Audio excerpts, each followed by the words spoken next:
선생님, 제 여동생을 사주세요. 그녀는 생명의 위협을 받고 있어요. 병원에서 아기를 안고 있던 거지. 소년이 백만장자에게 외쳤다. 백만장자는 이 상황에 충격을 받았고 그가 한 행동은 병원에 있던 모든 사람들을 감동시켰다. 이 이야기가 흥미로웠다면 채널을 구독하고 이 영상의 좋아요를 눌러주세요. 그리고 어느 도시에서 시청 중인지 댓글로 알려주세요. 계속 나아가겠습니다. 서울시립병원의 분주한 복도에서 한 마른 소년이 낡은 천으로 감싼 보따리를 꼭 안은 채 힘겹게 걸음을 옮기고 있었다. 병원은 혼돈 그 자체였다. 의사들은 분주히 뛰어다니고 환자들은 진료를 기다리며 의료기기의 소리가 복도를 울리고 있었다. 민호는 10살이었지만 그의 눈빛은 이미 어른의 것이었다. 그의 맨발은 차가운 바닥을 딛고 있었고 낡은 옷은 더러움으로 뒤덮여 있었다. 하지만 그가 안고 있는 보따리, 그 안에는 그의 전부가 담겨 있었다.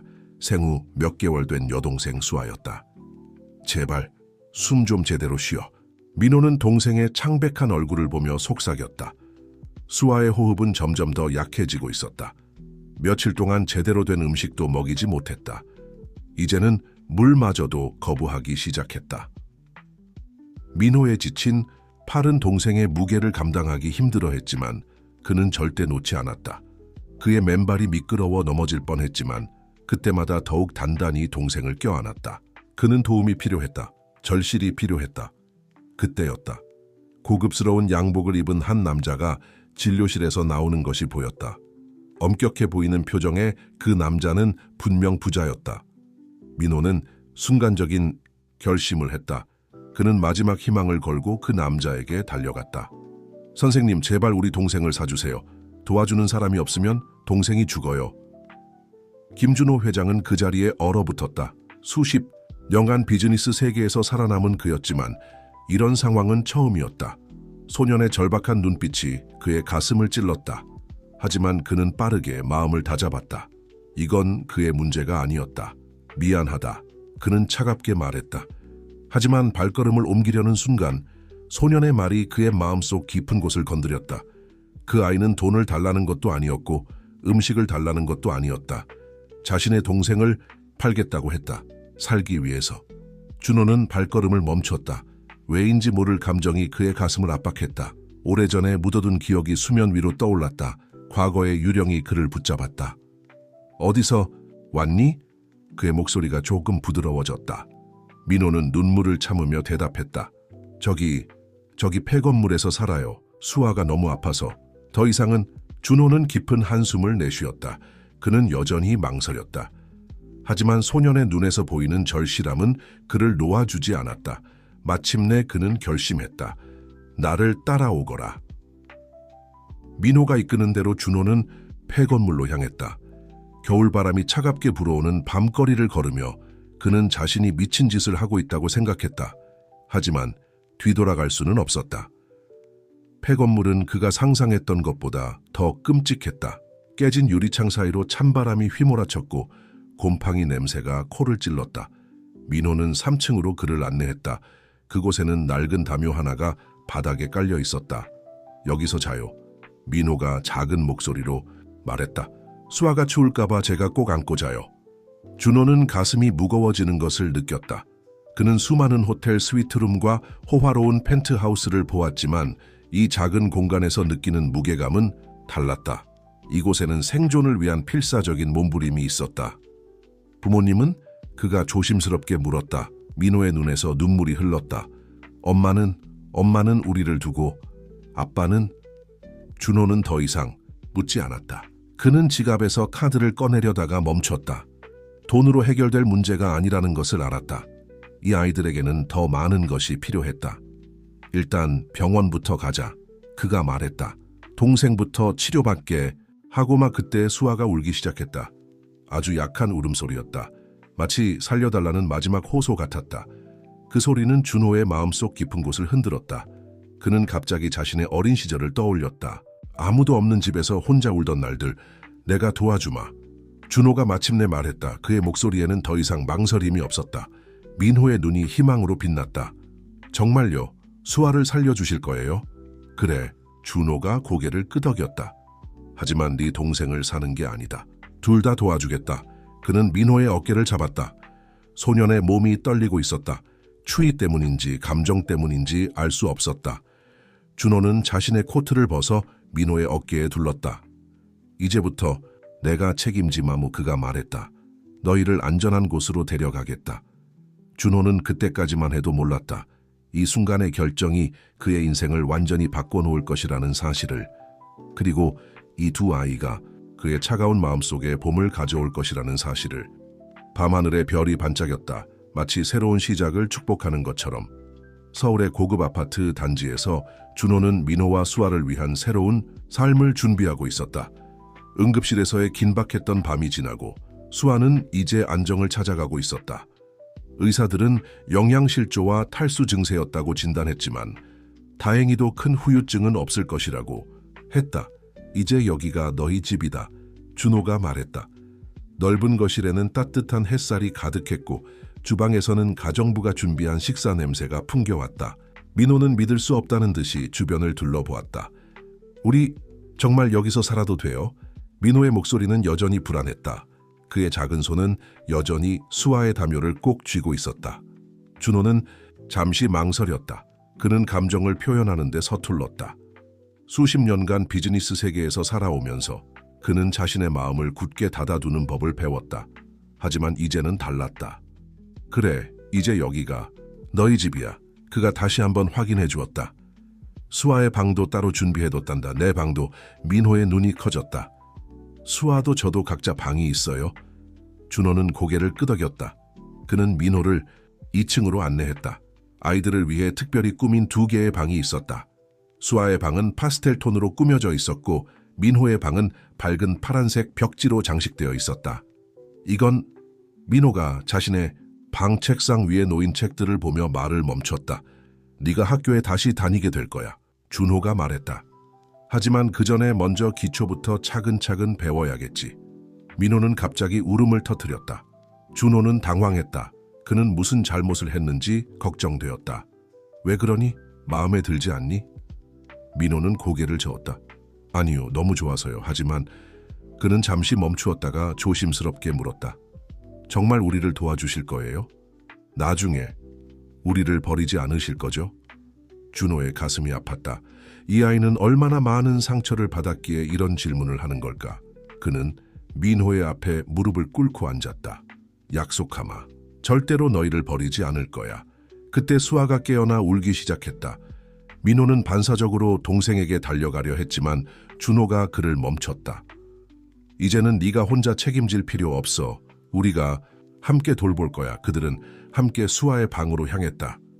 아기 침대 위에서 수아는 작은 주먹을 흔들며 울고 있었다. 준호는 조심스럽게 그녀를 안아 올렸다. 배고픈가 보구나. 그가 말했다. 이제 든든한 가족이 생겼어, 수아야. 하지만 준호는 알지 못했다. 이 평화로운 순간이 오래가지 않을 것이라는 사실을. 곧 그들의 삶을 뒤흔들 커다란 폭풍이 다가오고 있다는 것을. 한 달이 지났다. 민호는 놀라운 속도로 적응해갔다. 개인 교사의 지도 아래 그는 열심히 공부했고 수아는 매일매일 건강해져갔다. 준호는 자신도 모르게 이 아이들에게 점점 더 깊은 애정을 느끼고 있었다. 그날 아침 준호는 평소처럼 회사로 향했다. 하지만 그의 비서가 긴급한 표정으로 달려왔다. 회장님, 큰일입니다. 어떤 남자가 로비에서 난동을 부리고 있습니다. 자신이 그 아이들의 아버지라고 주장하고 있습니다. 준호의 얼굴이 굳었다. 그는 즉시 로비로 향했다. 그곳에서 그는 한 남자를 마주쳤다. 지저분한 옷차림의 그 남자는 술에 취한 듯했다. 내 자식들 어딨어? 남자가 고함을 질렀다. 당신이 데려갔다면서? 돈 많은 놈이 내 자식들을 데려갔다고. 준호는 차갑게 대응했다. 당신이 누구시죠? 난 강석현이야. 민호와 수아의 아버지고. 남자가 비틀거리며 앞으로 나왔다. 내 자식들 돌려내. 얼마면 돼? 얼마를 줘야 돌려주는 거야? 준호의 속에서 분노가 끓어올랐다. 이런 사람이 아이들의 아버지라니. 하지만 그는 침착함을 유지했다. 아이들은 이제 안전한 곳에 있습니다. 당신이 그들을 버렸다고 들었는데요. 석현이 갑자기 히스테릭하게 웃기 시작했다. 버렸다고? 누가 그래? 그 녀석이 그래? 그 녀석은 아무것도 몰라. 아무것도. 그때 석현의 눈빛이 변했다. 마치 뱀처럼 교활한 빛이 스쳐 지나갔다. 당신 같은 부자가 왜 갑자기 남의 자식들에게 관심을 가진 거야? 혹시 뭔가 있는 거 아냐? 준호는 불쾌감을 느꼈다. 경비, 이 사람 내보내. 주세요, 예. 하지만 석현은 쉽게 물러서지 않았다. 좋아, 한번 해보자고. 내가 어떤 사람인지 곧 알게 될 거야. 경비들이 그를 끌어내는 동안 석현은 계속해서 소리쳤다. 내 자식들이야. 당신은 아무 권리도 없어. 내가 가만히 안 둘 거야. 준호는 사무실로 돌아와 창밖을 바라보았다. 그는 이런 상황을 예상했어야 했다. 하지만 지금은 물러설 수 없었다. 그는 전화를 들어 자신의 변호사를 불렀다. 민호와 수아의 법적 보호자가 되는 절차를 시작하게 최선을 다해줘. 하지만 그날 밤 준호는 또 다른 충격적인 사실을 알게 된다. 민호가 그에게 털어놓은 이야기는 그가 상상했던 것보다 훨씬 더 복잡하고 어두웠다. 회장님, 민호가 떨리는 목소리로 말했다.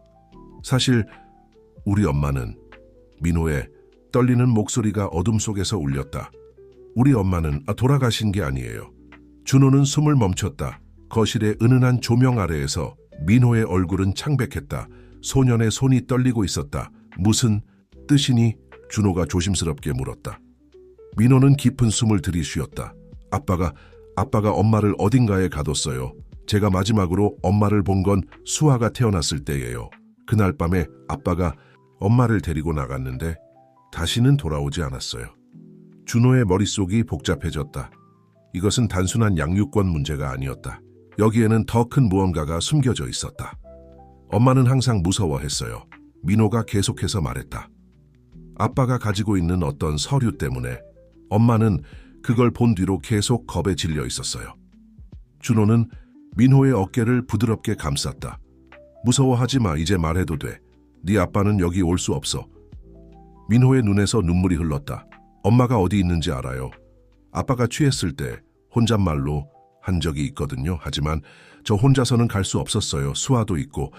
준호는 즉시 전화를 들었다. 그의 목소리는 단호했다.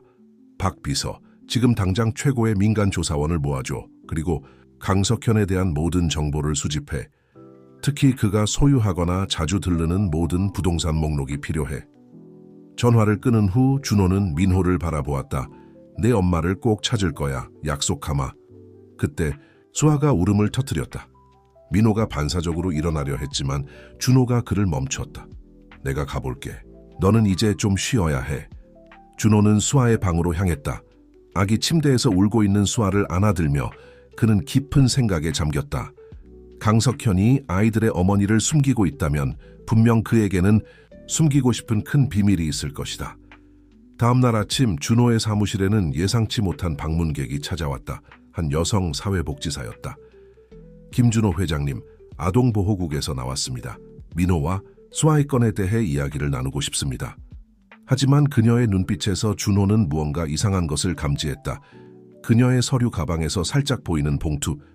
그것은 분명 현금이 든 것처럼 보였다. 아이들의 친부가 양육권을 주장하고 있습니다. 그녀가 말을 이었다. 법적으로는 그에게 우선권이 있죠. 준호는 차갑게 미소 지었다. 그렇군요. 그런데 제가 알기로는 부모가 아이를 버린 경우에는 양육권이 박탈될 수 있다고 알고 있습니다만 사회복지사의 표정이 살짝 굳었다. 그건 증명하기 어려운 문제겠죠. 정말 그럴까요? 준호가 서랍에서 서류 하나를 꺼냈다. 제가 이미 확보한 증거들이 있는데 흥미로운 이야기가 많이 있더군요. 사회복지사는 갑자기 초조한 기색을 보였다. 그녀의 손가락이 서류 가방의 손잡이를 꽉 쥐었다. 회장님, 이런 일은 서로에게 좋지 않습니다. 합리적인 선에서 해결하는 게 어떨까요? 준호는 책상 위에 놓인 서류를 천천히 넘겼다. 합리적이라. 그러니까 제가 모른 척 눈 감아주면 당신은 강석현의 양육권 신청을 도와준다는 거죠? 오해하지 마세요. 저는 그저 아이들을 위해서라고요? 준호의 목소리가 날카로워졌다. 그럼 이건 어떻게 설명하시겠습니까? 그는 서류 한 장을 그녀 앞에 밀어놓았다. 거기에는 그녀가 강석현과 만난 사진들이 있었다. 현금이 오가는 장면도 선명했다. 이게 그녀의 얼굴이 창백해졌다. 나가주시죠. 준호가 차갑게 말했다. 그리고 당신의 상관에게 전해주세요. 이 사건에 개입하면 어떤 일이 일어날지 잘 생각해 보라고요. 사회복지사가 황급히 사무실을 빠져나간 후 준호는 깊은 한숨을 내쉬었다. 이제 그는 알았다. 이것은 단순한 싸움이 아니었다. 이것은 전쟁이었다. 그날 저녁, 준호는 평소보다 일찍 집으로 돌아왔다. 민호가 수아와 함께 거실에서 놀고 있었다. 수아는 이제 웃음소리가 커졌고 건강해 보였다. 회장님, 민호가 반갑게 달려왔다. 오늘은 수아가 처음으로 제 이름을 불렀어요. 오빠라고요. 준호는 미소 지었지만 그의 마음은 무거웠다. 이 평화로운 순간이 깨질까봐 두려웠다. 하지만 그는 결심했다. 어떤 일이 있어도 이 아이들을 지켜낼 것이다. 민호야. 준호가 조심스럽게 말을 꺼냈다. 내 엄마에 대해 더 자세히 말해줄 수 있겠니? 민호의 표정이 긴장됐다. 엄마는 회사에서 일하셨어요. 아빠의 회사에서요. 거기서 무슨 일이 있었나 봐요. 엄마가 어떤 서류를 보고 나서 그때 초인종이 울렸다. 준호는 민호에게 눈짓했다. 수아를 데리고 내 방으로 가 있으렴. 문을 열자 그의 비서가 서 있었다. 그의 표정이 심각했다. 회장님, 강석현에 대한 조사 결과가 나왔습니다. 그런데 이상한 점이 많습니다. 그의 회사는 겉으로는 평범한 무역회사처럼 보이지만 실제로는 준호는 비서의 말을 귀에 깊게 들었다. 그의 얼굴이 점점 굳어갔다.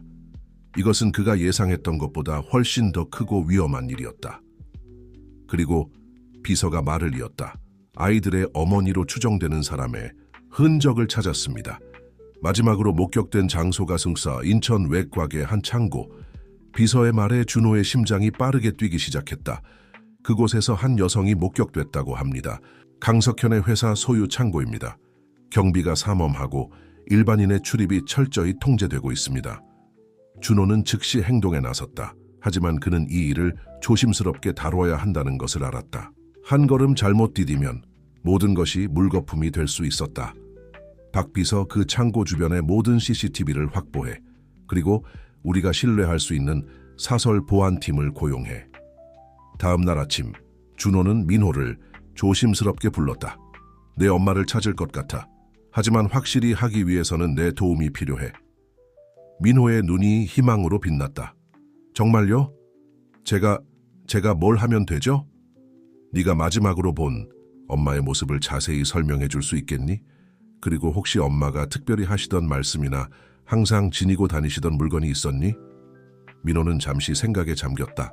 엄마는 항상 목걸이를 하고 계셨어요. 반쪽짜리 하트 모양이었는데 다른 반쪽은 제가 가지고 있어요. 준호는 놀랐다. 그 목걸이 아직 가지고 있니? 민호는 고개를 끄덕이며 자신의 옷 안에서 목걸이를 꺼냈다. 작은 반쪽 하트가 희미하게 빛났다. 엄마가 마지막으로 하신 말씀은. 민호의 목소리가 떨렸다. 민호야, 엄마가 꼭 돌아올게. 그때까지 수아를 잘 부탁해였어요. 준호는 가슴이 아팠다. 이 아이는 얼마나 오랫동안 이 약속을 지키며 살아왔을까. 그때 수아가 깨어나 울음소리가 들렸다. 민호가 평소처럼 일어나려 했지만 이번에는 준호가 먼저 움직였다. 내가 가볼게. 너는 잠시 쉬어도 돼. 수아의 방으로 가는 길에 준호는 생각에 잠겼다. 그는 이제 이 아이들을 자신의 가족처럼 느끼고 있었다. 그들의 어머니를 찾는 것은 단순히 옳은 일을 하는 것이 아니었다. 이것은 그의 가족을 완성하는 일이었다. 수아를 안아들며 준호는 창밖을 바라보았다. 서울의 밤하늘에는 별들이 빛나고 있었다. 어딘가에서 그들의 어머니도 같은 하늘을 보고 있을 것이다. 조금만 더 기다려요. 그가 속삭였다. 우리가 꼭 찾아낼 테니까. 다음 날 준호의 사무실에 또 다른 소식이 날아들었다. 그의 비서가 급하게 들어왔다. 회장님, 강석현이 움직이기 시작했습니다. 그가 창고의 물건들을 다른 곳으로 옮기려고 준비하고 있습니다. 준호의 얼굴이 굳었다. 시간이 없었다. 그들은 지금 당장 행동해야 했다. 모든 준비는 끝났나? 네, 보안팀이 대기하고 있습니다. 하지만 강석현 쪽에서도 뭔가 수상한 움직임이 포착됐습니다. 그들도 우리의 계획을 알고 있는 것 같습니다. 준호는 깊은 숨을 내쉬었다. 이제 돌이킬 수 없는 순간이 다가오고 있었다. 그는 전화를 들어 한 통의 전화를 걸었다. 작전을 시작하게. 어둠이 내린 인천의 창고, 단지, 준호의 보안팀이 조용히 위치를 잡아가고 있었다. 그들은 며칠간 이 지역을 면밀히 조사했고 모든 출입구와 감시 카메라의 위치를 파악했다. 준호는 차 안에서 상황을 지켜보고 있었다. 그의 손에는 민호의 반쪽 하트 목걸이가 들려 있었다. 민호는 이 목걸이를 그에게 맡겼다. 회장님이라면 엄마를 꼭 찾아주실 수 있을 거예요. 그때 무정이에서 소리가 들렸다. 목표, 지점의 움직임이 포착됐습니다. 트럭 3대가 접근하고 있습니다. 준호는 숨을 깊게 들이마셨다. 모든 팀 대기 상태를 유지하라. 내 신호가 있을 때까지 움직이지 마라. 트럭들이 창고 앞에 도착했다. 검은 옷을 입은 남자들이 내렸다. 그들은 분주히 창고 안으로 들어가기 시작했다. 회장님, 박 비서가 조심스럽게 말했다. 경찰에 신고하는 게 좋지 않을까요? 준호는 고개를 저었다. 아직은 안 돼. 강석현의 뇌물이 어디까지 닿았는지 모르잖아. 우리가 직접 확인해야 해. 그때 창고 안에서 희미한 빛이 보였다. 그리고 잠시 후 한 여자의 실루엣이 창문에 비쳤다. 준호의 심장이 멈춘 것 같았다. 그녀의 목에는 분명 반짝이는 무언가가 걸려 있었다. 팀장님, 준호가 무정이를 들었다. 창고 동쪽 창문을 확인해 주세요. 보안팀의 망원경이 그곳을 비췄다. 확인했습니다. 한 여성이 보입니다. 그리고 그녀의 목에 목걸이가 있습니다. 하트 모양으로 보이는. 준호의 손이 떨렸다. 드디어 찾았다. 하지만 이제부터가 진짜 시작이었다. 그때 예상치 못한 일이 벌어졌다. 창고 주변에 갑자기 불빛이 켜지기 시작했다. 누군가가 그들의 존재를 알아챈 것이다. 모든 팀, 비상, 계획을 앞당긴다. 준호가 명령했다. 하지만 이미 늦었다. 창고 안에서 소동이 일어났고 여자의 실루엣이 사라졌다. 그리고 트럭들이 갑자기 엔진을 켰다. 안 됩니다. 팀장의 긴박한 목소리가 들렸다. 그들이 여자를 트럭에 태우려고 합니다. 준호는 순간적으로 결심했다. 그는 차에서 뛰어나왔다. 회장님, 박 비서가 말렸다. 너무 위험합니다. 하지만 준호는 들을 수 없었다. 그의 머릿속에는 민호의 말이 울리고 있었다부터 엄마가 꼭 돌아온대요. 약속하셨거든요. 준호는 어둠 속으로 달려갔다. 그는 이제 알았다. 이것은 단순한 구출 작전이 아니었다. 이것은 약속을 지키는 일이었다. 한 가족을 다시 만드는 일이었다. 트럭이 움직이기 시작했다. 준호는 더욱 빠르게 달렸다. 그의 손에는 여전히 반쪽 하트 목걸이가 쥐어져 있었다. 저 안에 다른 반쪽이 있었다. 밤거리를 가르며 트럭들이 질주했다. 준호의 보안팀이 긴급하게 차량들을 동원해 추격을 시작했다. 빗방울이 떨어지기 시작하면서 도로는 더욱 미끄러워졌다. 첫 번째 트럭을 따라가세요. 준호가 운전석의 팀장에게 지시했다. 다른 트럭들은 눈속임일 수 있습니다. 그의 직감이 맞았다. 앞서가는 트럭의 뒷문이 살짝 열린 틈으로 여자의 실루엣이 보였다. 더 가까이 붙으세요. 준호가 소리쳤다. 그때 트럭에서 갑자기 총성이 울렸다. 보안팀의 차량이 급하게 방향을 틀었다. 회장님, 너무 위험합니다. 뒤로 물러나야. 아니요, 준호가 단호하게 말했다. 저 안에 민호와 수아의 어머니가 있어요. 절대 포기할 수 없습니다. 빗줄기가 더욱 거세졌다. 트럭이 갑자기 좁은 골목으로 방향을 틀었다. 보안팀의 차량이 재빨리 따라붙었다. 그때 준호의 전화가 울렸다. 박 비서였다. 회장님, 큰일입니다. 강석현이 아이들이 있는 저택으로 향하고 있습니다. 준호의 심장이 얼어붙었다. 그는 순간 망설였다. 아이들에게 가야 하나, 아니면 그들의 어머니를 쫓아야 하나. 그때 트럭 안에서 한 여자의 목소리가 들렸다. 민호야, 수아야. 준호는 결심했다. 박 비서, 즉시 아이들을 안전한 곳으로 옮기세요. 최고 등급의 경비를 배치하고 어떤 일이 있어도 강석현을 근처에 얻지 못하게 하세요. 빗속에서 추격전은 계속됐다. 트럭이 산업단지로 방향을 틀었다. 이제 주변에는 아무도 없었다. 준호는 민호가 준 목걸이를 꽉 쥐었다. 그는 이제 이해했다. 왜 강석현이 그토록 필사적으로 이 여자를 숨기려 했는지, 그녀가 가진 비밀이 얼마나 위험한 것인지. 팀장님, 트럭을 막을 수 있습니까? 네, 하지만 위험할 수 있습니다. 괜찮습니다. 해주세요. 보안팀의 차량이 갑자기 속도를 높여 트럭의 앞을 가로막았다. 트럭이 급브레이크를 밟았고 미끄러운 도로 위에서 옆으로 미끄러지기 시작했다. 그 순간 준호는 트럭의 뒷문이 열리는 것을 보았다. 한 여자가 뛰어내리려 했다. 안 돼요. 준호가 소리쳤다. 하지만 이미 늦었다. 여자의 몸이 공중으로 떴다. 준호는 본능적으로 차에서 뛰어나와 그녀를 향해 달렸다. 빗속에서 그는 그녀의 목에 걸린 반짝이는 하트 목걸이를 보았다. 그리고 그 순간 모든 것이 느리게 움직이는 것처럼 보였다. 빗속에서 준호는 여자를 향해 달렸다. 그의 온몸이 젖어들었지만 그는 멈출 수 없었다. 그녀의 몸이 공중에서 떨어지는 순간 준호는 마지막 힘을 다해 뛰어올랐다. 그들의 몸이 부딪혔다. 준호는 그녀를 감싸 안은 채 바닥을 굴렀다. 차가운 아스팔트 위로 빗물이 튀었다. 괜찮으세요? 준호가 물었다. 여자는 천천히 눈을 떴다. 그녀의 얼굴은 창백했지만 눈빛만은 강인했다. 그리고 그 눈에는 말로 표현할 수 없는 고통과 희망이 동시에 담겨 있었다. 민호, 수아. 그녀의 목소리가 떨렸다.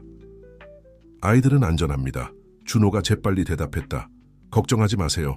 그때 트럭에서 사람들이 뛰어내렸다. 준호의 보안팀이 즉시 대응했다. 우왕좌왕하는 소리가 빗소리와 뒤섞였다. 이송민 씨, 준호가 그녀의 이름을 불렀다. 당신이 가진 그 비밀, 이제는 말해주세요. 이송민의 눈에서 눈물이 흘렀다. 강석현이, 그는 단순한 사업가가 아니에요. 그는 수년간 정부 보조금을 빼돌렸어요. 고아원과 복지시설을 이용해서. 준호의 표정이 굳었다. 이제 모든 것이 이해됐다. 왜 강석현이 사회복지사를 매수하려 했는지, 왜 그토록 필사적으로 아이들을 되찾으려 했는지. 증거가 있나요? 이송민은 고개를 끄덕였다. 제 목걸이 안에 USB가 들어있어요. 모든 증거가 거기 있습니다. 준호는 자신이 쥐고 있던 민호의 반쪽 목걸이를 꺼냈다. 이송민의 눈이 커졌다. 민호가 아직도 가지고 있었군요. 그때 갑자기 어둠 속에서 강석현의 목소리가 들렸다. 이송민, 네가 감히. 준호는 즉시 이송민을 자신의 몸으로 가렸다. 빗속에서 강석현의 실루엣이 보였다. 그의 손에는 위험한 것이 들려 있었다. 이제 끝났어, 강석현 씨. 준호가 차갑게 말했다. 당신의 모든 범죄가 밝혀질 거예요. 끝이라고? 강석현이 비웃었다. 이제 시작이에요. 당신이 얼마나 많은 것을 잃게 될지. 그때 사이렌 소리가 들렸다. 준호가 미리 배치해둔 경찰들이 현장에 도착한 것이다. 아니요. 준호가 말했다. 이제 정말 끝났어요. 강석현의 얼굴이 일그러졌다. 그는 마지막으로 무언가를 시도하려 했지만 이미 늦었다. 경찰들이 순식간에 그를 제압했다. 빗줄기가 잦아들기 시작했다. 준호는 이송민을 조심스럽게 일으켜 세웠다. 이제 아이들에게 가봐요. 그가 말했다. 이송민의 눈에서 다시 눈물이 흘렀다. 하지만 이번에는 그것은 기쁨의 눈물이었다. 제 아이들 정말 볼 수 있는 건가요? 준호는 따뜻하게 미소 지었다. 네, 그들도 오랫동안 당신을 기다려왔어요. 준호의 저택 거실에서 민호는 초조하게 서성이고 있었다. 박 비서가 그와 수아를 급하게 안전가옥으로 데려온 지 몇 시간이 지났다. 수아는 이미 잠들어 있었지만 민호는 도저히 잠들 수 없었다. 민호야. 박 비서가 조심스럽게 말을 걸었다. 좀 쉬는 게 어떨까? 민호는 고개를 저었다. 전 괜찮아요. 회장님은 언제 오시나요? 그때 현관에서 소리가 들렸다. 민호의 심장이 빠르게 뛰기 시작했다. 문이 열리고 준호가 들어섰다. 그리고 그의 뒤에 엄마, 민호의 목소리가 떨렸다. 이송민은 그 자리에 얼어붙었다. 마지막으로 본 후 민호는 많이 자라 있었다. 그녀의 눈에서 눈물이 흘러내렸다. 민호야. 민호는 달려가 엄마를 꽉 안았다. 그의 어깨가 흔들렸다. 5년. 그는 5년 동안 이 순간을 기다려왔다. 엄마, 정말 엄마 맞아요? 꿈이 아니죠? 이송민은 아들을 더 단단히 안았다. 아니야, 꿈이 아니야. 엄마가 돌아왔어. 준호는 조용히 뒤로 물러섰다. 이 순간은 그들의 것이었다. 하지만 민호가 그를 불렀다. 회장님, 이리 와주세요. 준호가 다가가자 민호는 그의 손을 잡았다. 회장님이 없었다면 우리는 다시 만날 수 없었을 거예요. 이송민은 준호를 바라보았다. 그녀의 눈에는 말로 표현할 수 없는 감사함이 담겨 있었다. 수아는 이송민이 물었다. 여기 있어요. 민호가 그녀의 손을 잡아 끌었다. 수아가 얼마나 예쁘게 자랐는지 보세요. 그들이 수아의 방으로 들어갔을 때 아기는 평화롭게 자고 있었다. 이송민은 떨리는 손으로 수아의 볼을 쓰다듬었다. 이렇게 컸구나. 그녀의 목소리가 흔들렸다. 엄마가 없는 동안 많이 힘들었지? 수아가 눈을 떴다. 그녀는 잠시 낯선 얼굴을 바라보았다. 하지만 이상하게도 울지 않았다. 대신 작은 손을 뻗어 이송민의 목걸이를 만졌다. 수아야. 이송민이 아기를 안아들었다. 엄마야, 엄마가 돌아왔어. 민호는 준호의 손을 더 단단히 잡았다. 이제 우리 진짜 가족이 된 거예요. 준호는 잠시 말을 잃었다. 그는 이 순간을 위해 모든 것을 걸었다. 하지만 이제 깨달았다. 그는 단순히 그들을 돕기 위해 이 일을 한 것이 아니었다. 그는 자신도 모르는 사이에 이 가족의 일부가 되어 있었다. 그래, 그가 마침내 대답했다. 우리는 이제 가족이야. 밤이 깊어갔다. 하지만 이제 그들의 앞에는 새로운 아침이 기다리고 있었다. 더 이상 두려움도 외로움도 없는 아침. 다음 날 아침, 햇살이 저택의 창문을 통해 쏟아져 들어왔다. 이송민은 수아의 방에서 밤을 새웠다. 그녀는 딸의 숨소리를 들으며 지난 시간을 생각했다. 준호는 서재에서 경찰과 통화를 하고 있었다. 이송민이 제공한 USB의 내용은 충격적이었다. 강석현의 범죄는 단순한 횡령을 넘어서는 것이었다. 그는 수년간 고아원과 복지시설을 이용해 정부 보조금을 빼돌렸고 그 과정에서 수많은 아이들의 삶이 위험에 처했다. 회장님, 박 비서가 조심스럽게 문을 열었다. 언론에서 연락이 왔습니다. 강석현의 체포 소식이 보도될 예정입니다. 준호는 고개를 끄덕였다. 좋아. 하지만 아이들과 이송민 씨의 신원은 절대 공개하지 말아요. 그들은 이제 새로운 삶을 시작해야 해요. 그 아침 식사 시간, 식당에는 따뜻한 분위기가 감돌았다. 민호는 오랜만에 활기찬 모습이었고 수아는 이송민의 품에서 행복하게 웃고 있었다. 오늘은 무얼 하고 싶니? 준호가 민호에게 물었다. 민호는 잠시 생각하더니 대답했다. 엄마랑 수아랑 공원에 가고 싶어요. 예전에 엄마가 자주 데려가 주셨거든요. 이송민의 눈에 다시 눈물이 고였다. 그래, 가자. 이제는 아무도 우리를 방해하지 못할 거야. 준호는 따뜻하게 미소 지었다. 내가 운전해 줄게. 공원에서 그들은 마치 평범한 가족처럼 시간을 보냈다. 민호는 수아를 조심스럽게 그네에 태웠고 이송민은 아이들의 모습을 사진에 담았다요. 김준호 씨. 이송민이 조용히 말을 걸었다. 어떻게 감사드려야 할지. 준호는 고개를 저었다. 감사할 것 없습니다. 오히려 제가 감사해야 해요. 당신들이 제 인생을 바꿔놓았으니까요. 앞으로 어떻게 될까요? 이송민이 물었다. 걱정하지 마세요.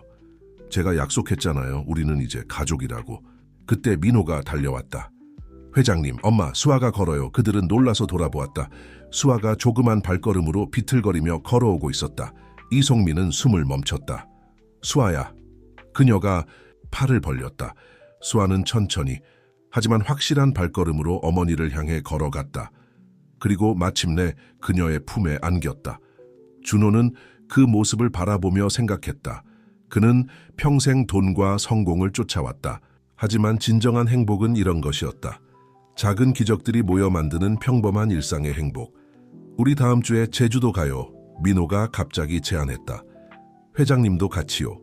준호와 이송민은 서로를 바라보았다. 그들의 눈에는 같은 생각이 들어있었다. 이제 그들은 진정한 가족이었다. 그리고 앞으로도 영원히 함께할 것이다. 아침 뉴스는 강석현의 체포로 떠들썩했다.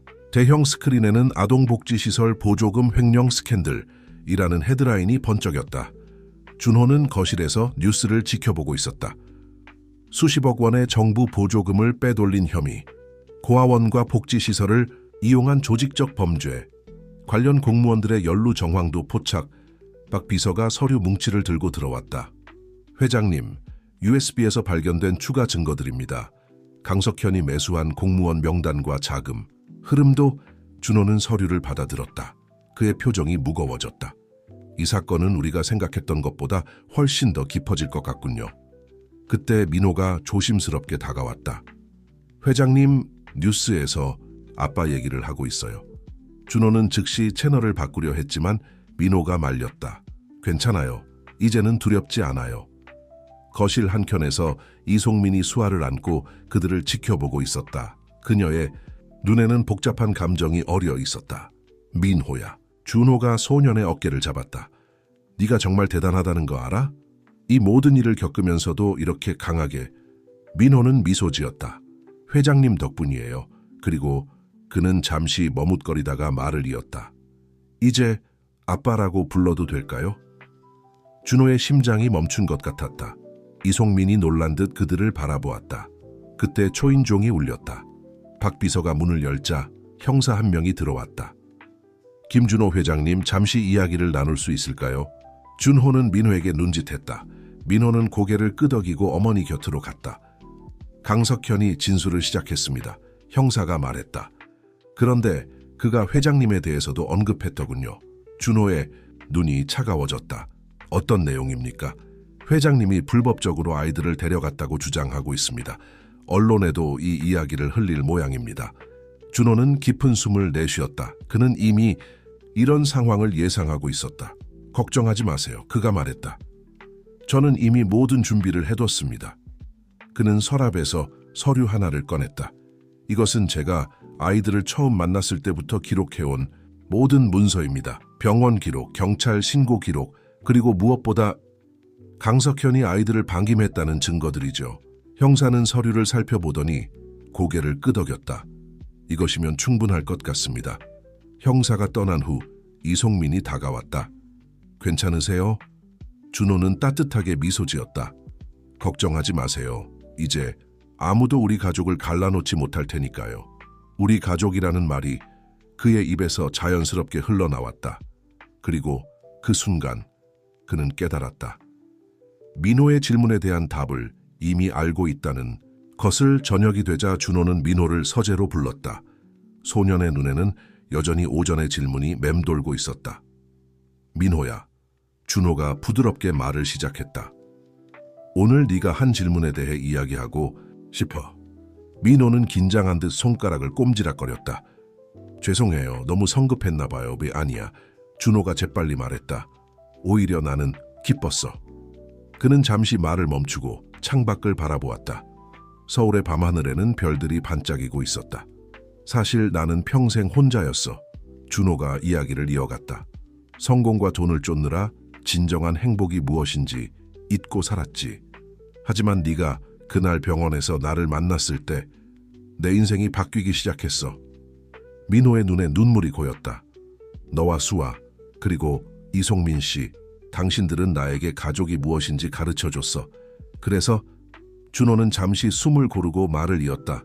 네가 나를 아빠라고 부르는 것, 나는 정말 영광일 것 같아. 민호는 더 이상 참지 못하고 준호에게 달려가 안겼다. 아빠. 그들이 포옹하고 있을 때 문이 살짝 열렸다. 이송민이 수아를 안고 서 있었다. 그녀의 눈에도 눈물이 고여 있었다. 들어와도 될까요? 그녀가 물었다. 준호는 고개를 끄덕였다. 이송민이 다가와 그들 옆에 앉았다. 수아는 작은 손을 뻗어 준호의 얼굴을 만졌다. 아빠, 수아가 갑자기 말했다. 모두가 놀라서 수아를 바라보았다. 그것은 수아의 첫 말이었다. 이송민은 행복한 눈물을 흘리며 말했다. 수아가 첫 마디를 우리 가족이 된 걸 축하하는 것 같네요. 준호가 미소 지었다. 밤이 깊어갔다. 하지만 서재에는 여전히 따뜻한 빛이 가득했다. 그들은 오랫동안 이야기를 나눴다. 미래에 대한 이야기, 꿈에 대한 이야기, 그리고 무엇보다 사랑에 대한 이야기. 준호는 문득 깨달았다. 그동안 그가 찾아 헤매던 것은 바로 이것이었다. 돈도 명예도 아닌 진정한 가족의 따뜻함. 이제 우리 제주도 가요. 민호가 신나게 말했다. 새로운 가족이 된 걸 기념하는 여행으로요. 준호와 이송민은 서로를 바라보며 미소 지었다. 그들의 눈빛 속에는 같은 생각이 담겨 있었다. 이제 그들은 완벽한 가족이었다. 서로에게 필요한 마지막 퍼즐 조각을 찾은 것처럼. 아침 햇살이 저택의 창문을 통해 스며들 때 준호의 휴대폰이 끊임없이 울렸다. 언론사들의 전화였다. 강석현의 주장이 뉴스를 통해 퍼지기 시작했다. 김준호 회장, 아동 불법 입양 의혹, 강석현 측 아이들을 돈으로 매수했다 주장. 준호는 전화를 받지 않았다. 대신 그는 거실에서 가족들과 아침 식사를 하고 있었다. 민호는 학교 준비를 하고 있었고 수아는 이송민의 무릎에 앉아 죽을 먹고 있었다. 아빠, 민호가 걱정스러운 눈으로 물었다. 우리 때문에 큰일 났죠? 준호는 따뜻하게 미소 지었다. 걱정하지 마. 진실은 언제나 이기는 법이야. 그때 박 비서가 급하게 들어왔다. 회장님, KBS에서 특별 보도를 하고 있습니다. TV를 켜자 강석현의 얼굴이 화면에 가득했다. 그는 눈물을 흘리며 카메라를 향해 말하고 있었다. 내 아이들을 돌려주세요. 김준호 회장님, 당신은 돈으로 모든 것을 살 수 있다고 생각하시나요? 이송민의 손이 떨리기 시작했다. 준호는 즉시 TV를 껐다. 이제 우리가 움직일 때가 됐네요. 준호가 차분히 말했다. 박 비서 기자회견 준비해 주세요. 회장님, 이송민이 걱정스럽게 말했다. 저도 함께 가겠습니다. 준호는 놀라서 그녀를 바라보았다. 하지만 위험할 수 있어요. 강석현의 사람들이 더 이상 도망치지 않을 거예요. 이송민의 목소리는 단호했다. 제 아이들을 위해서라도 이제는 제가 진실을 말해야 할 때예요. 민호가 어머니의 손을 잡았다. 저도 가요. 제가 직접 말하고 싶어요. 우리가 얼마나 행복한지. 준호는 잠시 생각에 잠겼다. 그는 이 가족을 보호하기 위해 모든 것을 했다. 하지만 이제 그들은 더 이상 약하지 않았다. 그들은 함께 싸울 준비가 되어 있었다. 좋아요. 그가 마침내 말했다. 우리 함께 가요. 하지만 수아는 제가 돌보고 있겠습니다. 박 비서가 말했다. 걱정하지 마세요. 기자회견장으로 향하는 차 안에서 준호는 이송민과 민호의 손을 잡았다. 그들의 손은 따뜻했다. 무서워요? 그가 민호에게 물었다. 민호는 고개를 저었다. 아니요. 우리는 이제 진짜 가족이잖아요. 함께라면 두렵지 않아요. 이송민은 아들을 바라보며 미소 지었다. 그녀의 눈에는 자부심이 가득했다. 차가 기자회견장에 도착했을 때 수많은 카메라 플래시가 그들을 맞이했다. 하지만 그들의 표정은 평온했다. 준호는 마이크 앞에 섰다. 그의 옆에는 이송민과 민호가 서 있었다. 여러분, 그가 입을 열었다. 오늘 저는 진실을 말씀드리려 합니다. 그리고 이 진실은 기자회견장은 숨막힐 듯한 긴장감으로 가득했다. 수많은 카메라, 렌즈가 준호와 그의 가족을 향해 있었다. 제가 처음 민호와 수아를 만난 것은 병원에서였습니다. 준호가 차분히 말을 이어갔다. 한 어린 소년이 아픈 동생을 안고 누군가의 도움을 간절히 구하고 있었죠. 기자들이 연신 셔터를 눌렀다. 민호는 조금 긴장한 듯했지만 준호의 손을 꼭 잡고 있었다. 여러분은 제가 아이들을 돈으로 샀다는 이야기를 들으셨을 겁니다. 하지만 진실은 달랐습니다. 이송민이 한 걸음 앞으로 나섰다. 그녀의 목소리는 떨렸지만 눈빛은 단단했다. 제 이름은 이송민입니다. 저는 민호와 수아의 어머니입니다. 그리고 저는 강석현에 의해 5년간 감금되어 있었습니다. 기자회견장이 술렁였다. 카메라, 플래시가 더욱 요란하게 터졌다. 강석현은 제가 발견한 그의 범죄 증거를 은폐하기 위해 저를 협박했고 결국 감금했습니다. 그동안 제 아이들은 이송민의 목소리가 흔들렸다. 준호가 그녀의 어깨에 손을 얹었다. 그때 민호가 마이크 앞으로 나섰다. 저는 말하고 싶어요. 그의 목소리는 의외로 단단했다. 아빠, 아니, 강석현은 저희를 버렸어요. 수아가 아파도 병원에 데려가지 않았고 저희는 폐건물에서 살았어요. 하지만 준호 아빠가 저희를 구해주셨어요. 그리고 이제 우리는 진짜 가족이 됐어요. 기자들이 동시에 질문을 쏟아냈다. 민호군 준호 회장을 아빠라고 부르는 건가요? 민호는 당당하게 대답했다. 네, 제게는 이제 진짜 아빠가 생겼거든요. 사랑으로 저희를 보살펴 주시는 아빠요. 준호의 눈시울이 붉어졌다. 그는 민호의 어깨를 감싸 안았다. 여러분, 준호가 다시 입을 열었다. 오늘 이 자리에서 저는 공식적으로 민호와 수아의 입양을 신청할 것을 발표하고자 합니다. 그리고 그는 잠시 멈추었다가 이송민을 바라보았다. 그들의 눈빛이 마주쳤다. 그리고 이송민 씨에게 청혼을 하고 싶습니다. 기자회견장이 순간 얼어붙었다. 이송민의 눈이 커졌다. 우리는 이미 마음으로 하나의 가족이 되었습니다. 이제 법적으로도 그리고 모든 면에서 진정한 가족이 되고 싶습니다. 이송민 씨, 저와 결혼해 주시겠습니까? 이송민의 눈에서 눈물이 흘렀다. 민호는 환하게 웃으며 어머니의 손을 잡았다. 기자회견장은 이제 완전히 다른 분위기가 되었다. 더 이상 의혹과 비난이 아닌 감동과 희망의 이야기가 되었다. 그리고 이송민은 모든 카메라 앞에서 떨리는 목소리로 대답했다. 네, 저도 우리 가족이 완벽해졌으면 좋겠어요. 다음 날 아침 모든 신문과 방송의 헤드라인이 바뀌었다.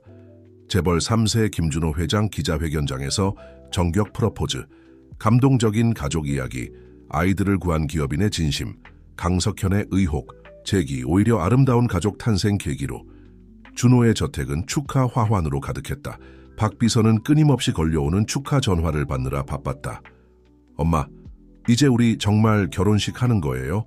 민호가 이송민의 옆에 앉아 들뜬 목소리로 물었다. 이송민은 아들의 머리를 쓰다듬었다. 그래, 이제 정말 완벽한 가족이 되는 거야. 수아는 거실 바닥에서 장난감을 가지고 놀고 있었다. 그녀는 이제 아빠라는 말을 더 자주 했고 준호를 볼 때마다 환하게 웃었다. 이송민 씨, 준호가 커피를 들고 다가왔다. 오늘 오후에 시간 괜찮으세요? 같이 가봐야 할 곳이 있어서요. 이송민은 고개를 끄덕였다. 어디로 가나요? 아이들의 입양 절차를 시작하러요. 그리고 그는 잠시 멈추었다가 말을 이었다. 우리의 결혼신고도 준비해야 하고요. 민호의 눈이 반짝였다. 저도 가요. 준호는 미소 지었다. 물론이지. 우리는 이제 모든 일을 함께 하는 거야.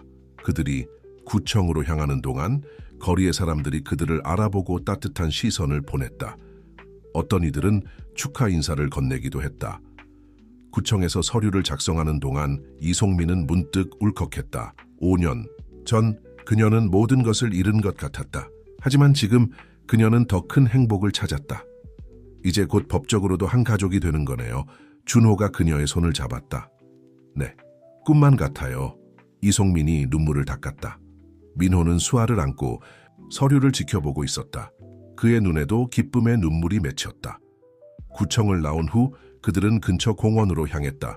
봄바람이 살랑살랑 불어오고 벚꽃 잎이 하늘을 날았다. 우리 결혼식은 어떻게 하고 싶으세요? 준호가 물었다. 이송민은 잠시 생각하다가 대답했다. 거창한 건 필요 없어요. 그저 우리 가족이 함께 있는 작은 예식이면 좋겠어요. 그게 좋겠네요. 준호가 동의했다. 하지만 한 가지만은 꼭 해주고 싶은 게 있어요. 무엇인가요? 준호는 주머니에서 작은 상자를 꺼냈다. 그 안에는 우아한 다이아몬드 반지가 들어있었다. 어제는 갑작스러운 고백이었잖아요. 오늘은 제대로 청혼하고 싶어요. 그가 무릎을 꿇었다. 민호는 흥분된 표정으로 지켜보았고 수아는 까르르 웃었다. 벚꽃이 흩날리는 공원에서 준호는 반지를 들고 이송민을 바라보았다. 그의 눈에는 진심 어린 사랑이 담겨 있었다. 이송민 씨, 어제는 많은 사람들 앞에서 급하게 말씀드렸지만 오늘은 우리 가족들만 있는 자리에서 진심을 전하고 싶어요. 이송민의 눈시울이 붉어졌다. 민호는 수아의 손을 잡고 설레는 마음으로 지켜보았다. 당신을 처음 만났을 때부터 저는 당신의 강인함에 감동받았어요. 그 어떤 어려움 속에서도 아이들을 위해 포기하지 않은 당신의 모습, 그리고 이제는 저의 인생도 완전히 바꿔놓은 당신. 준호의 목소리가 살짝 떨렸다. 우리 함께 새로운 시작을 할까요? 민호와 수아의 진정한 부모로서, 그리고 서로를 사랑하는 부부로서. 이송민은 눈물을 참으며 고개를 끄덕였다. 네, 저도 당신과 함께하고 싶어요.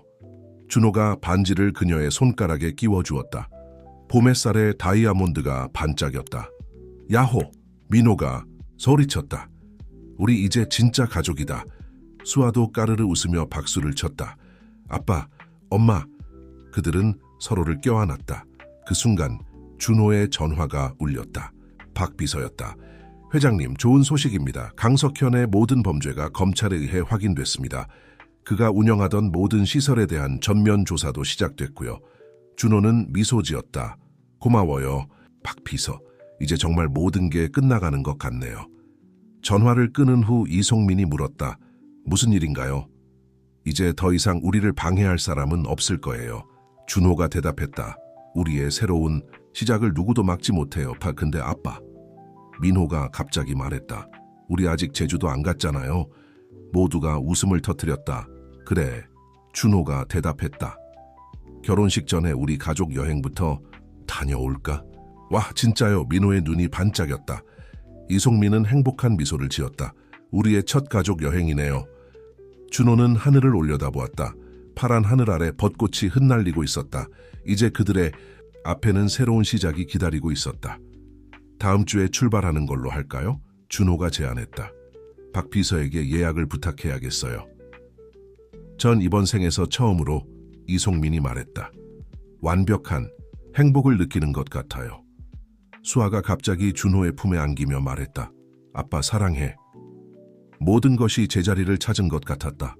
그들은 이제 진정한 가족이었고 앞으로도 영원히 함께할 것이다. 제주도 공항에 도착했을 때 민호의 눈은 반짝반짝 빛나고 있었다. 처음 보는 푸른 바다와 한라산의 웅장한 모습에 그의 마음은 이미 설렘으로 가득했다.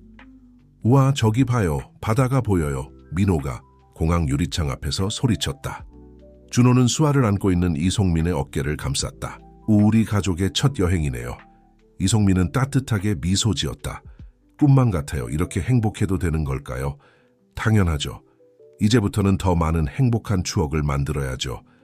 그들은 준호가 예약한 호텔로 향했다. 바다가 보이는 스위트룸이었다. 민호는 방에 들어서자마자 발코니로 달려갔다. 아빠, 엄마, 여기 와보세요.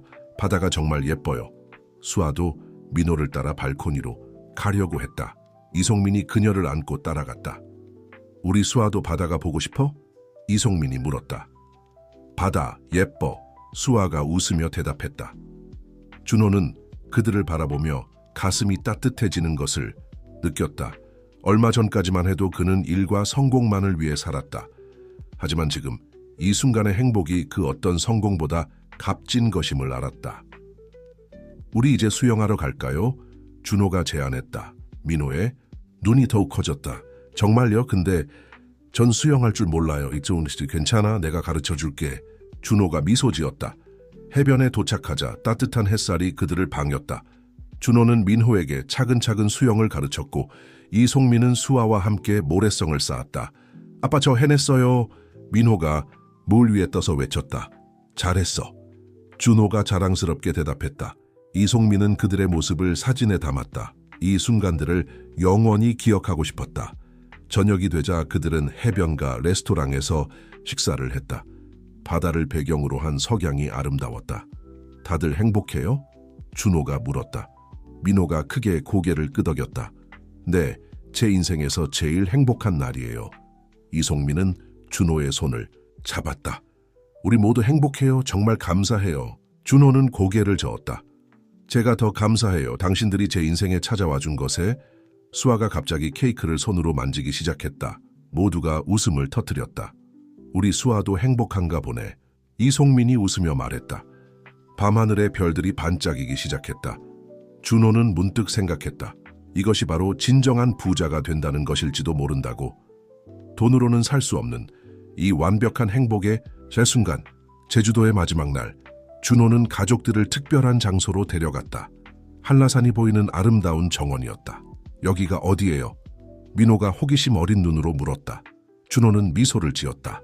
오늘 우리 가족의 특별한 약속을 하고 싶어서요. 그가 손짓하자 정원 구석에서 음악이 흘러나왔다. 준호가 미리 준비한 것이었다. 이송민 씨, 준호가 그녀의 손을 잡았다. 우리 결혼식은 다음 달이지만 오늘은 우리 가족들만의 특별한 약속을 하고 싶어요. 이송민의 눈이 커졌다. 준호는 주머니에서 작은 상자들을 꺼냈다. 4개였다. 이건 우리 가족 모두를 위한 거예요. 첫 번째 상자에는 이송민을 위한 새로운 목걸이가 있었다. 하트 모양이었다. 이제 더 이상 반쪽짜리가 아닌 완전한 하트예요. 두 번째 상자에는 민호를 위한 시계가 있었다. 뒷면에는 우리의 자랑스러운 아들에게라는 글귀가 새겨져 있었다. 세 번째 상자는 수아를 위한 작은 팔찌가 있었다. 그녀의 이름과 함께 우리의 빛나는 별이라는 문구가 새겨져 있었다. 마지막 상자는 준호 자신의 반지가 있었다. 이제부터 우리는 영원한 가족이에요. 서로를 위해 서로를 사랑하며 이 약속을 하고 싶어요. 민호의 눈에 눈물이 고였다. 아빠, 이송민도 눈물을 참지 못했다. 당신은 정말... 준호는 무릎을 꿇고 앉아 민호와 수아의 눈높이를 맞췄다. 민호야, 수아야, 아빠가 약속할게. 영원히 너희를 사랑하고 보호할게. 그리고 이송민 씨. 그가 일어나 그녀를 바라보았다. 당신과 함께하는 모든 순간이 제게는 축복입니다. 갑자기 하늘에서 불꽃놀이가 시작됐다. 민호가 놀라서 소리쳤다. 우와, 아빠가 준비한 거예요? 준호가 고개를 끄덕였다. 우리의 약속을 축하하는 거야. 수아가 팔을 벌려 준호에게 안겼다. 아빠 사랑해. 그들은 서로를 껴안은 채 불꽃놀이를 바라보았다. 이송민은 준호의 어깨에 기대어 속삭였다. 이제 정말 완벽해졌네요. 준호는 그녀의 말에 동의했다.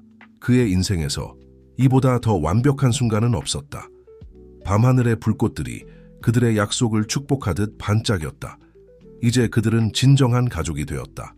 서로를 위한 영원한 약속과 함께.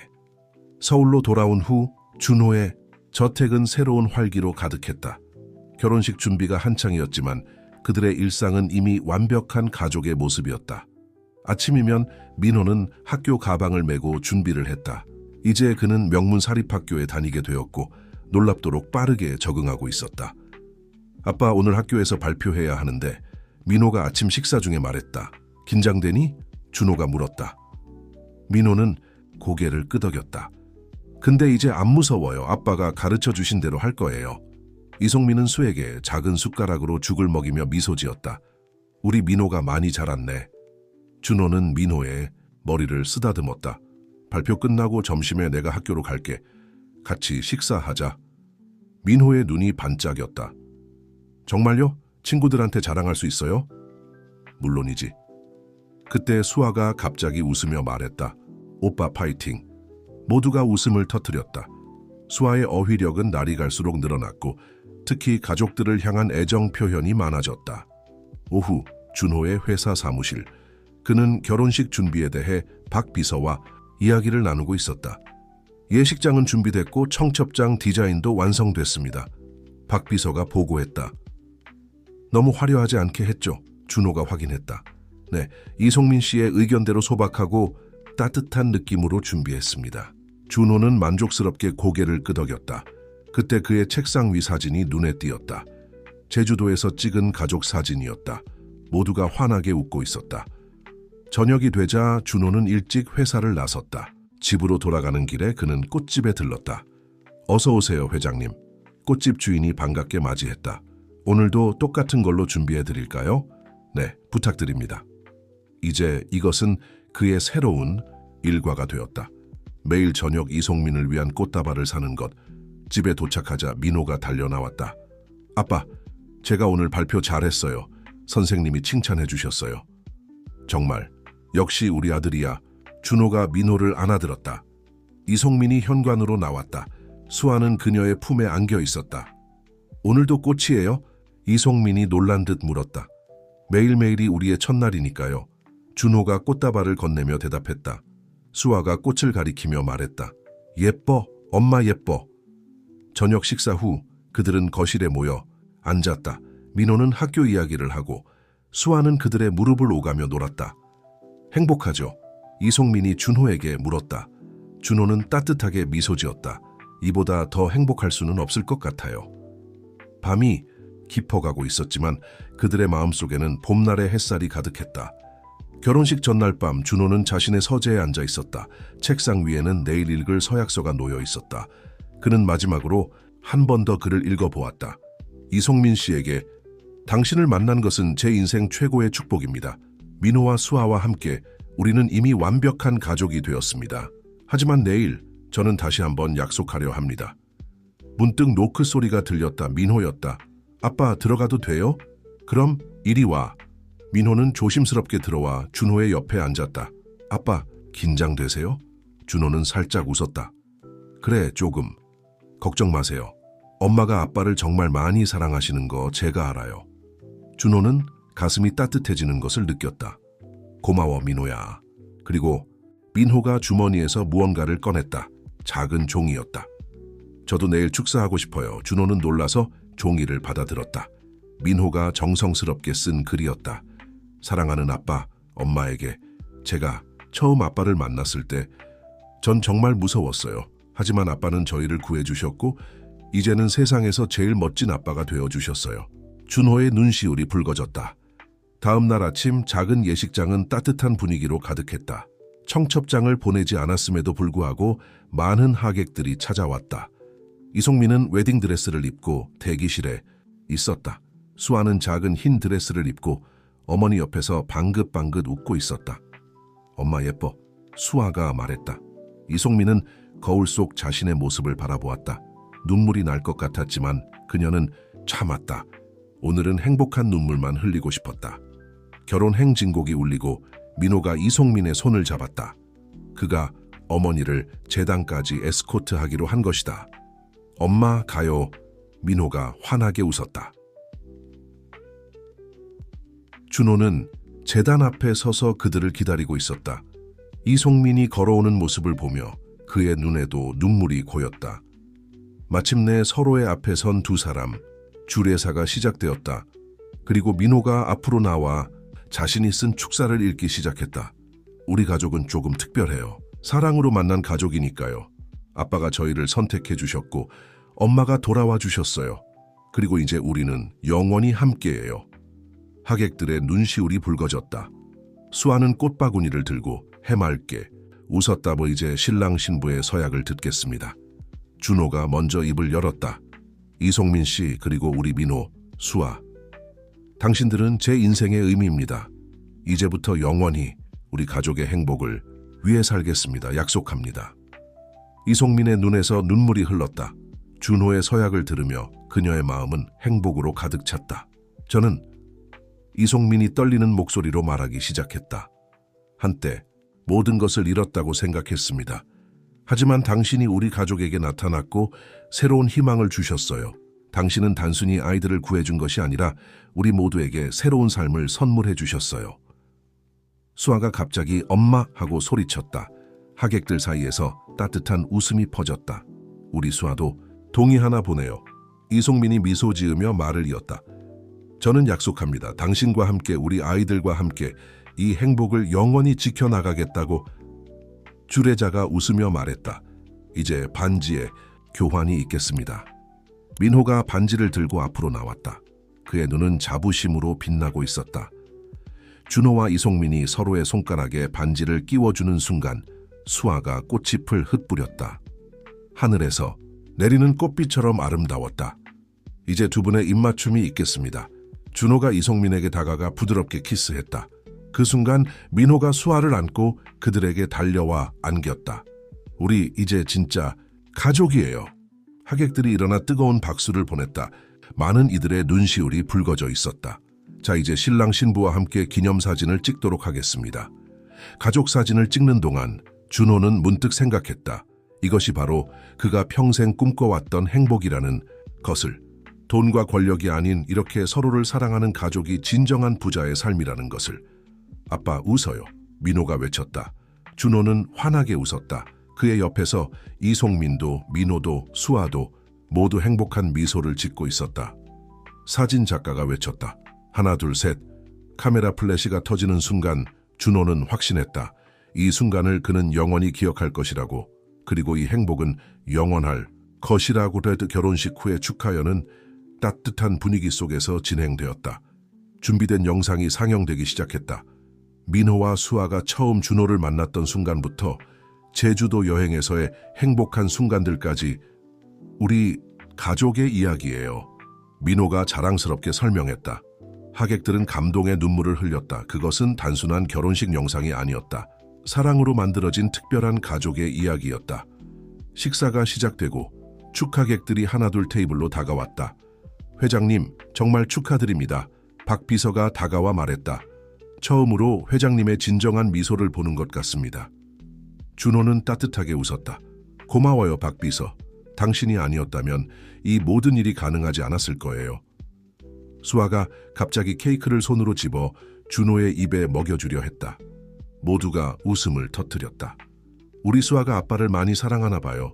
이송민이 미소 지으며 말했다. 저녁이 되자 작은 이벤트가 시작됐다. 민호가 피아노 앞으로 나갔다. 이건 엄마 아빠를 위한 선물이에요. 그가 말했다. 그동안 준호에게 배운 피아노 실력을 뽐내며 민호는 젓가락 행진곡을 연주하기 시작했다. 비록 완벽하지는 않았지만 그의 진심이 담긴 연주였다. 준호와 이송민은 감동의 눈물을 흘렸다. 수아는 박수를 치며 즐거워했다. 연주가 끝나고 민호가 말했다. 이제 우리 가족의 노래를 만들어야 해요. 그래, 좋은 생각이야. 준호가 대답했다. 축하연이 끝나갈 무렵 하객들은 하나둘 자리를 떴다. 마지막으로 남은 건 이 작은 가족뿐이었다. 피곤하지 않니? 준호가 민호에게 물었다. 민호는 고개를 저었다. 너무 행복해서 피곤한 줄 모르겠어요. 수아는 이미 이송민의 품에서 잠들어 있었다. 이제 어디로 가고 싶어? 준호가 물었다. 집에 가요. 민호가 대답했다. 우리 집. 그들은 함께 차에 올랐다. 밤하늘에는 별들이 반짝이고 있었다. 우리 이제 어떻게 되는 거예요? 민호가 물었다. 더 행복해질 거야. 준호가 대답했다. 매일매일이 새로운 시작이 될 거야. 이송민은 잠든 수아를 안은 채 준호의 어깨에 기대었다. 정말 꿈만 같아요. 꿈이 아니에요. 준호가 말했다. 이제부터가 진짜 시작이니까요. 소담차가 그들의 집으로 향하는 동안 모두의 마음에는 같은 생각이 있었다. 이제 그들은 진정한 가족이 되었다는 것, 그리고 이 행복은 영원할 것이라는 것. 결혼식 다음 날 아침, 준호의 저택은 새로운 활기로 가득했다. 더 이상 그의 저택이 아닌 그들의 집이었다. 엄마, 아빠 일어나세요. 민호가 부모의 방문을 두드렸다. 수아가 벌써 일어났어요. 이송민이 문을 열자 수아가 민호의 손을 잡고 서 있었다. 둘 다 이미 씻고 옷을 갈아입은 상태였다. 우리 둘 다 이렇게 일찍 일어났네. 준호가 놀란 듯이 말했다. 오늘부터 새로운 시작이잖아요. 민호가 활짝 웃으며 말했다. 아침 식사 테이블에는 4개의 자리가 완벽하게 세팅되어 있었다. 민호가 박비서의 도움을 받아 준비한 것이었다. 와, 우리 아들이 이런 깜짝 선물을 준비했네. 이송민이 감동한 듯 말했다. 수아가 자신의 의자에 앉아 숟가락을 들었다. 맛있다. 그들은 오랫동안 아침 식사를 즐겼다. 서두를 필요가 없었다. 이제 이것이 그들의 일상이 될 것이기 때문이다. 오늘은 뭐 하고 싶어? 준호가 민호에게 물었다. 민호는 잠시 생각하더니 대답했다. 우리 방 꾸미고 싶어요. 수아 방도요. 준호와 이송민은 서로를 바라보며 미소 지었다. 좋은 생각이네. 이송민이 말했다. 우리 가족만의 특별한 공간을 만들어 보자. 그들은 함께 쇼핑몰로 향했다. 민호는 자신의 방에 천체 망원경을 두고 싶어 했고 수아의 방은 공주님 테마로 꾸미기로 했다. 이것 좀 보세요. 민호가 벽지 견본을 들고 왔다. 밤하늘의 별들이 그려진 벽지였다. 우와, 정말 예쁘다. 준호가 말했다. 이걸로 하자. 수아는 분홍색 커튼을 보고 손뼉을 쳤다. 예뻐. 수아 방. 쇼핑을 마치고 집으로 돌아오는 길에 민호가 조용히 말했다. 아빠, 엄만 이제 정말 행복해요. 이송민의 눈에 눈물이 고였다. 우리도 너무 행복해, 민호야. 준호는 운전하면서 백미러로 뒷좌석을 바라보았다. 민호는 수에게 책을 읽어주고 있었고 수아는 형의 이야기에 집중하고 있었다. 그는 문득 깨달았다. 이것이 바로 진정한 성공이라는 것을. 세상의 어떤 사업 성과도 이 순간의 행복을 대신할 수 없다는 것을. 집에 도착해서 그들은 함께 방을 꾸미기 시작했다. 준호는 망원경을 조립하고 이송민은 커튼을 달았다. 민호와 수아는 자신들의 장난감과 책을 정리했다. 여기 봐요. 민호가 망원경을 가리켰다. 이제 밤하늘의 별들을 볼 수 있어요. 오늘 밤에 다 같이 별을 보자. 준호가 제안했다. 수아가 박수를 치며 말했다. 별? 예쁜 별. 이송민은 이 모든 것을 사진에 담았다. 그녀는 이 평범한 일상의 순간들이 얼마나 특별한지 알고 있었다. 밤이 되자 그들은 민호의 방에 모였다. 망원경으로 밤하늘을 보며 각자의 소원을 빌었다. 전 이미 소원이 이루어졌어요. 민호가 말했다. 우리 가족이 생겼으니까요. 일주일이 지났다. 아침 햇살이 창문을 통해 새으며들 때 준호는 이미 깨어 있었다. 그는 조용히 일어나 거실로 나왔다. 벽에 걸린 새 가족 사진을 보며 그는 미소 지었다. 결혼식 날 찍은 사진이었다. 모두가 환하게 웃고 있었다. 일찍 일어나셨네요. 이송민이 부드럽게 말했다. 준호는 고개를 돌렸다. 아, 당신도 깨어 있었군요. 매일 아침이 설레요. 이송민이 그의 옆에 서서 말했다. 매치 꿈을 꾸는 것 같아요. 그때 민호가 수아의 손을 잡고 나왔다. 우리도 일찍 일어났어요. 오늘은 특별한 날이에요. 준호가 말했다. 우리 가족에게 깜짝 선물이 있어요. 모두가 궁금한 표정을 지었다. 우리 집 뒷마당에 작은 정원을 만들었어요. 거기서 아침 식사를 하는 건 어떨까요? 그들이 뒷마당으로 나가자 아름답게 꾸며진 정원이 그들을 맞이했다. 작은 테이블이 놓여 있었고 주변에는 다양한 꽃들이 피어 있었다. 우와, 민호가 감탄했다. 언제 이렇게 만드셨어요? 네, 며칠 동안 조금씩 준비했어요. 준호가 웃으며 대답했다. 이제 이곳이 우리 가족만의 특별한 장소가 될 거예요. 수아가 꽃들 사이를 뛰어다녔다. 하예쁜 꽃, 많은 꽃. 그들은 테이블에 앉아 아침 식사를 시작했다. 따뜻한 햇살과 새소리가 그들을 감쌌다. 아빠, 민호가 갑자기 진지한 표정으로 말했다. 우리 영원히 이렇게 행복할 수 있어요? 준호는 잠시 생각에 잠겼다. 그래, 영원히 행복할 거야. 하지만 가끔은 어려운 일도 있을 수 있어. 그래도 우리는 함께니까 모든 것을 이겨낼 수 있어. 이송민이 덧붙였다. 그리고 우리에겐 서로에 대한 사랑이 있잖아. 수아가 갑자기 일어나 준호에게 달려가 안겼다. 아빠, 사랑해요. 그들은 모두 웃음을 터뜨렸다. 민호도 일어나 가족들을 끌어안았다. 우리 가족이 최고예요. 아침 식사가 끝나고 준호는 마지막 깜짝 선물을 꺼냈다. 작은 나무 한 그루였다. 이걸 우리 함께 심어볼까요? 이 나무는 우리 가족과 함께 자랄 거예요. 그들은 함께 나무를 심었다. 각자 흙을 한 줌씩 덮었다. 이 나무처럼, 준호가 말했다. 우리의 사랑도 계속 자랄 거예요. 이송민은 이 순간을 카메라에 담았다. 그녀는 알고 있었다. 이런 평범한 순간들이 모여 특별한 인생이 된다는 것을. 우리 약속해요. 민호가 말했다. 매년 이 나무 앞에서 가족 사진을 찍자고. 좋은 생각이야. 준호가 동의했다. 이 나무는 우리 가족의 역사를 지켜볼 거야. 그들은 모두 고개를 끄덕였다. 이것은 단순한 약속이 아니었다. 영원히 함께하겠다는 서약이었다. 1년 후 그들이 심은 나무 아래에서 두 번째 가족 사진을 찍을 시간이 되었다. 나무는 어느덧 키가 자라 있었고 마치 그들의 사랑처럼 단단해져 있었다. 작년보다 수아가 많이 컸네요. 이송민이 감탄했다. 수아는 이제 또렷한 목소리로 말을 하고 자신의 생각을 분명하게 표현할 수 있게 되었다. 엄마, 나무도 나랑 같이 컸어. 민호는 초등학교 졸업을 앞두고 있었다. 그의 성적은 반에서 최상위권을 유지하고 있었고 특히 과학 시간에는 선생님의 질문에 항상 정확한 답을 했다. 아빠, 나중에 저도 아빠처럼 많은 사람들을 도울 수 있을까요? 민호가 문득 물었다. 준호는 아들의 머리를 쓰다듬었다. 너는 이미 많은 사람들에게 희망을 주고 있어. 네가 얼마나 강인하게 여동생을 지켜냈는지 그 이야기를 들은 많은 사람들이 용기를 얻었단다. 박 비서가 정원으로 나왔다. 그의 손에는 편지 한 통이 들려 있었다. 회장님, 보육원에서 온 편지입니다. 준호가 편지를 열어보자 따뜻한 내용이 적혀 있었다. 강석현의 사건 이후 준호는 보육시설 개선을 위한 재단을 설립했다. 그리고 그 재단을 통해 많은 아이들이 새로운 희망을 찾고 있었다. 무슨 내용이에요? 이송민이 물었다. 우리가 지원한 아이들 중 한 명이 대학에 합격했대요. 의대예요? 민호의 눈이 반짝였다. 우와, 정말 대단하다. 준호는 미소 지었다. 그래, 모든 아이들에겐 꿈을 이룰 기회가 있어야 해. 이송민은 문득 과거를 떠올렸다.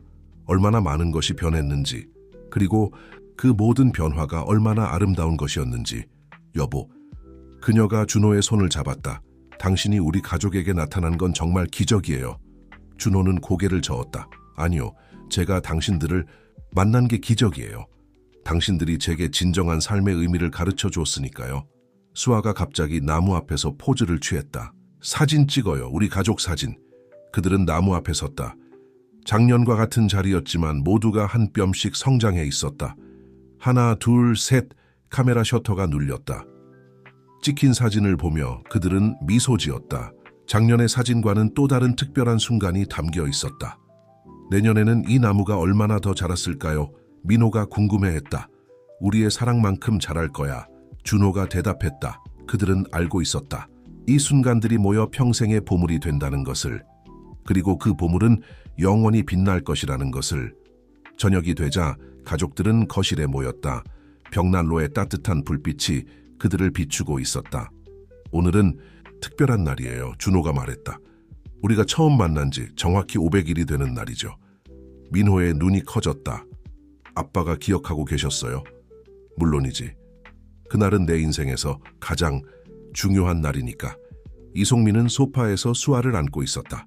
그녀의 눈에는 행복한 눈물이 맺혔다. 그날 병원에서 민호가 천천히 말했다. 전 정말 무서웠어요. 하지만 아빠의 눈을 보는 순간 왠지 믿을 수 있었어요. 준호는 아들을 바라보았다. 나도 네 눈을 보는 순간 알았어. 네가 얼마나 강인한 아이인지, 그리고 네가 얼마나 특별한 아이인지. 수아가 갑자기 일어나 준호에게 달려가 안겼다. 아빠, 나도. 모두가 웃음을 터뜨렸다. 우리 가족에겐 특별한 것이 있어요, 이송민이 말했다. 우리는 선택으로 만난 가족이니까요. 그래서 더욱 소중하죠. 준호는 고개를 끄덕였다. 맞아요. 우리는 서로를 선택했고 그 선택은 우리 모두의 인생을 바꿔놓았죠. 민호가 문득 진지한 표정을 지었다. 아빠, 엄마, 전 이제 알아요. 진짜 부자가 무엇인지. 그게 뭐야? 준호가 물었다. 사랑이요. 민호가 대답했다. 우리처럼 서로를 사랑하는 가족이 있다면 그게 바로 진정한 부자예요. 이송민의 눈에서 눈물이 흘렀다. 준호도 눈시울이 붉어졌다. 우리 민호가 정말 어른이 됐네. 이송민이 말했다.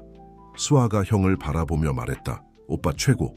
그들은 그렇게 밤늦도록 이야기를 나눴다.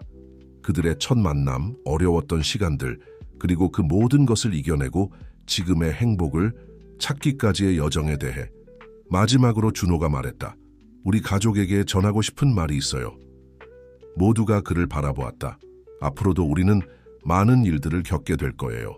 좋은 일도 있고 힘든 일도 있겠죠. 하지만 우리는 함께니까 모든 것을 이겨낼 수 있어요. 그리고 저는 약속합니다. 영원히 당신들을 사랑하고 지키겠다고. 우리도 약속해요. 민호가 말했다. 영원히 함께하자고. 영원히. 수아도 따라 말했다. 이송민은 남편과 아이들을 바라보았다. 그녀의 마음은 감사함으로 가득했다. 밤하늘에 별들이 반짝였다. 그들이 심은 나무는 조용히 자라나고 있었고 그들의 사랑도 그렇게 조용히 하지만 확실하게 자라나고 있었다.